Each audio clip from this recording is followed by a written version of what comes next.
વિશ્વામિત્રી નદી જે ડિસિલ્ટિંગ કરવાનું છે તો કામ ચાલે છે. હવે એના જે રિવલેટ્સ છે એ પણ અમે હાથ ઉપર લીધા છે.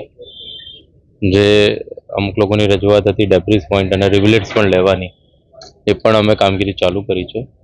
ભીમનાથ લેકનું આ રિવલેટ છે અને એમાં આ પોન્ડમાં જેટલું પણ વર્ષોથી ડેબ્રીસ ને કચરો છે બધો સાફ કરવાનું ચાલુ છે. એનું ડિસિલ્ટિંગ કરવાનું આજે ગઈકાલ રાતથી ચાલુ કરાયું છે અને લગભગ 10 દિવસ આ પ્રોગ્રામ ચાલશે, 10 થી 15 દિવસ. અને આખો લેકને અમે ડિસિલ્ટ કરવાના છીએ. એ અમે ટેકનિકલ ઓપિનિયન લઈ અને પછી એમાં કરશું, પણ અત્યારે જે અમારો પ્રાથમિક ટાર્ગેટ છે એને ડિસિલ્ટ કરવાનો છે. આપ જોઈ શકો છો જે વર્ષોથી પુરાણ થયું છે એ પુરાણને અમે કાઢી રહ્યા છીએ.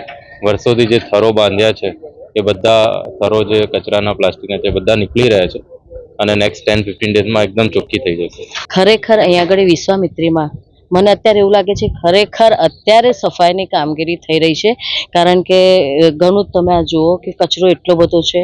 તો કમિશનર સાહેબે જે અમે રજૂઆત હતી અને એમને જે પગલાં લીધા છે ખરેખર સરાહનીય છે અને ખૂબ જ સારી રીતે ને સ્પીડમાં કામ થાય છે. કારણ કે હું દર્શનમમાં જ રહું છું એટલે મને ખબર છે કે સવારે 7 વાગે તો મશીનરી આવી જાય છે અને કામકાજ ચાલુ થઈ જાય છે.